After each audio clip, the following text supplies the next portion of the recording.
જય શ્રી કૃષ્ણ. આજે આપણે મગ ભાત બનાવીશું જે એકદમ ઇઝી છે અને જોડે જોડે હેલ્ધી પણ છે, બહુ સારા છે આપણા બોડી માટે. તો આપણે ભાતને ઓસાઈને બનાવ્યા છે. મેં આમાં તમે નોર્મલી જે ભાત ડાયરેક્ટલી બનાવતા હોય એ રીતે પણ તમે બનાવી શકો છો અને ઓસાઈને પણ બનાવી શકો છો. મગ જો ખાટા હોય થોડાક તો તમને ખાવામાં સારા લાગે છે, બટ આપણે જે ખટાશ છે લાસ્ટમાં એડ કરીશું અને લીંબુથી આપણે એડ કરીશું. તો તમને જે રીતે ભાવે એ રીતે તમે એડ કરી શકો છો. તો સૌથી પહેલાં આપણે બાસમતી મેં ચોખા લીધા છે 1 વાટકી જેટલા. તમારે જે રીતના જોઈતા હોય એ રીતે તમે એડ કરી શકો છો.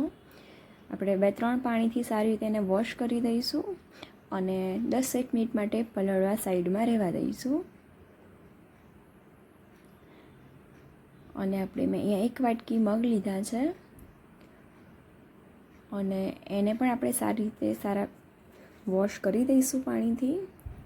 અને પછી બીજું પાણી એડ કરી અંદર થોડુંક મીઠું એડ કરી એને આપણે બાફી લઈશું. 2 થી 3 વિશલમાં તો તમારા મગ બફાઈ જશે.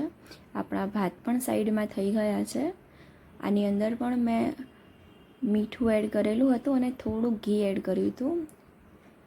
હવે આપણે મગ વઘારવા માટે મેં 1 ટામેટું લીધું છે, ડુંગળી લીધી છે, લીલા મરચાં અને લીમડો લીધો છે. તમે ડુંગળી નથી ખાતા તો એને સ્કીપ કરી શકો છો. લસણ પણ તમે એડ કરી શકો છો આની અંદર.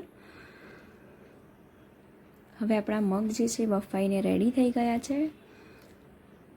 તેલ મેં લીધું છે થોડુંક, એની અંદર મેં રાઈ એડ કરી છે.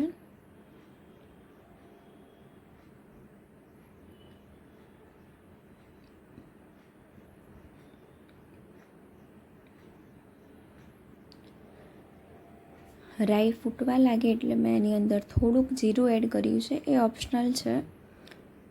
લીલા મરચાં એડ કરીશું, લીમડો છે, ટામેટાં, ડુંગળી છે. તમે પહેલાં ડુંગળી અને પછી ટામેટું પણ એડ કરી શકો છો. મેં બંને સાથે જ એડ કરી દીધું છે. લસણ તમે નાખશો તેનો ટેસ્ટ પણ સરસ આવશે. થોડીક મેં હળદર એડ કરી છે, લાલ મરચું એડ કર્યું છે અને ધાણા જીરું એડ કર્યું છે. થોડુંક પાણી એડ કરીશું આપણા મસાલા બળે નહીં એટલા માટે. અને મગ એડ કરી દઈશું અને ફરીથી થોડુંક પાણી એડ કરીને બધી જ વસ્તુને મિક્સ કરીશું.